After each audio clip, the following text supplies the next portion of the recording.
2026-এর ভোটের মুহূর্ত বা ভোটের সময় এগিয়ে আসছে, ততই যেন অভিযোগ উঠছে পুলিশের বিরুদ্ধে। একের পর এক অভিযোগ উঠে আসছে পুলিশের বিরুদ্ধে যে পুলিশ নাকি খোদ তৃণমূলের হয়ে কাজ করছে। একথা আমরা বলছি না, বিরোধী দলনেতা শুভেন্দু অধিকারী বারবার পুলিশের দিকে অভিযোগের আঙুল তুলেছেন, এমনকি কোট আনকোট পুলিশকে মাল বলেও সম্বোধন করেছেন। কিন্তু কোথায় কি সত্যি মমতা বন্দ্যোপাধ্যায়ের সঙ্গে পুলিশের কোনো গাঁটছড়া বাধা রয়েছে? আমরা জানি না যে কেন বারবার পুলিশের দিকে আঙুল ওঠে এবং বারবার পুলিশের বিরুদ্ধে অভিযোগ ওঠে। কখনো কখনো বিরোধী দলের নেতা নেত্রীদের চটি চাটা পুলিশ, কোট আনকোট চটি চাটা পুলিশ, এই কথাগুলো বলতে শোনা যায়। কিন্তু সত্যিই কি তাই? পুলিশ যদি হাত সরিয়ে নেয় তাহলে কি সত্যি সত্যি মমতা সরকারের পতন হবে? আমরা এই বিষয়টা নিয়ে আজকে আলোচনা করব। আমাদের সঙ্গে আজকে স্টুডিওতে রয়েছেন প্রাক্তন আইপিএস নজরুল ইসলাম। আপনাকে স্বাগত জানাই স্যার আজ তাক বাংলায়। স্যার, আপনার কাছ থেকে শুরুতে আমি যেটা জানতে চাইবো যে পুলিশের বিরুদ্ধে একাধিক অভিযোগ উঠছে, সেটা আপনিও দেখেছেন যে বারবার শুভেন্দু অধিকারী বা বিরোধী দলের একাধিক নেতা নেত্রী অভিযোগ করছেন। সত্যিই কি মমতা বন্দ্যোপাধ্যায়ের সঙ্গে পুলিশের কোনো গাঁটছড়া বাধা রয়েছে যে হাত সরিয়ে নিলে মমতা বন্দ্যোপাধ্যায়ের পতন হবে?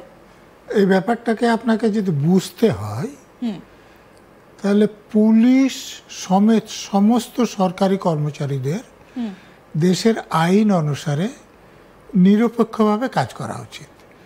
কে ক্ষমতায় আছেন, কে বিরোধী পক্ষে আছেন, পুলিশের কাছে বা যে কোনো সরকারি কর্মচারীর কাছে তাদের মধ্যে কোনো ফারাক নেই, আইন অনুসারে তাকে কাজ করতে হবে।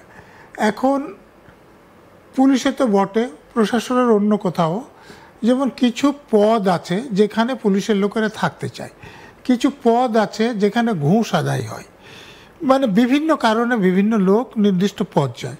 যেমন ধরেন আমি বলছি যদি অন্য কিছু না থাকে, এই যে কলকাতার পুলিশ কমিশনার পদটা হচ্ছে এডিজি র্যাঙ্কের, কিন্তু এডিজি হয়ে কলকাতার পুলিশ কমিশনার হয়ে থাকার পরিচিতি অনেক বেশি, সামাজিক প্রতিপত্তি অনেক বেশি। সেখানে যদি আপনি এডিজি ট্রাফিক বা এডিজি প্রভিশনিং হন, সেখানে ততটা গুরুত্ব নেই। আবার ধরুন জেলার পুলিশ সুপারের এবং ব্যাটালিয়নের কমান্ড্যান্টের পদমর্যাদা সমান, বেতন সমান, কিন্তু সামাজিক অবস্থান আলাদা।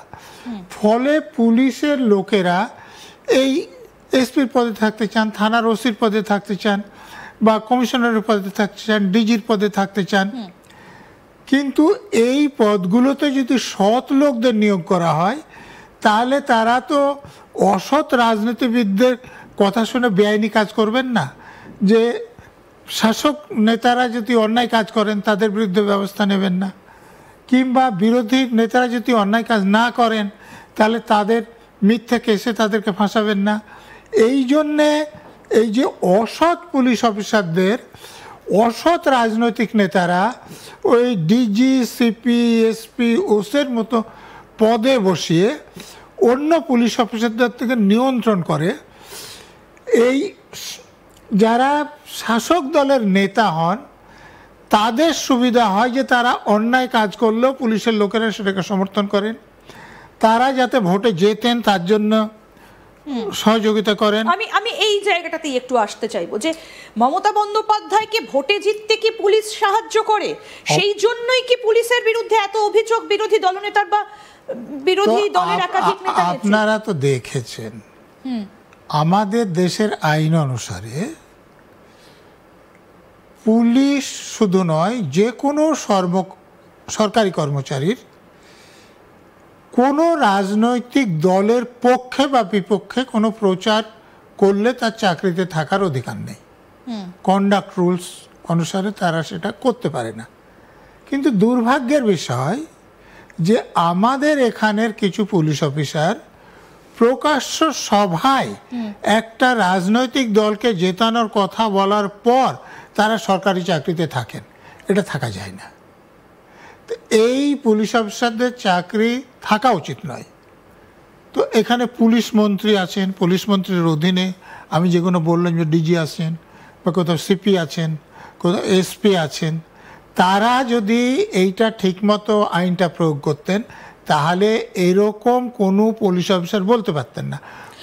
আমরা স্যার একটু শোনাই, একজন পুলিশের বক্তব্য একটু শোনাবো। বিজিতাশ্ব রাউত কি বলেছেন তিনি, আসুন আপনাদেরকে শোনাই যে কেন এই কথাগুলো আজকে উঠছে, একটু শোনাই। লড়াই কিন্তু শুরু হলো। এই লড়াই চলবে 26শে মে পর্যন্ত, যেদিনকে আমরা আবার নবান্নে মমতা বন্দ্যোপাধ্যায়কে চতুর্থবারের মতো মুখ্যমন্ত্রী হিসাবে শপথ নেওয়া দেখব, সেদিন আমাদের লড়াই কিন্তু থাকবে।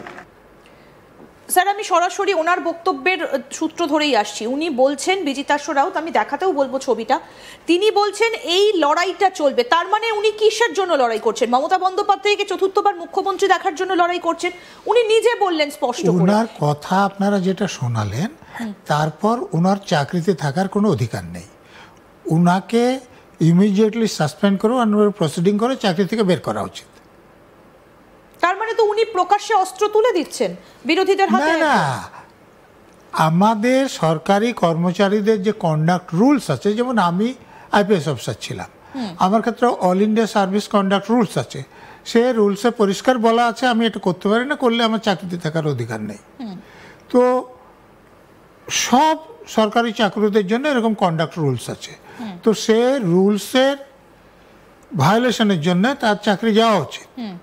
এখন যাদের তার এই ডিসিপ্লিনারি প্রসিডিং করে তাকে চাকরি থেকে বের করা উচিত বা তাকে এক্ষুনি সাসপেন্ড করা উচিত, তারা সেটা করছেন না, যেহেতু শাসক দলের পক্ষে বলছেন এবং রাজ্যের মুখ্যমন্ত্রী অর্থাৎ পুলিশ মন্ত্রীও শাসক দলের লোক, তিনি হয়তো সেটা করছেন না, কিন্তু সেটা তারও অন্যায়।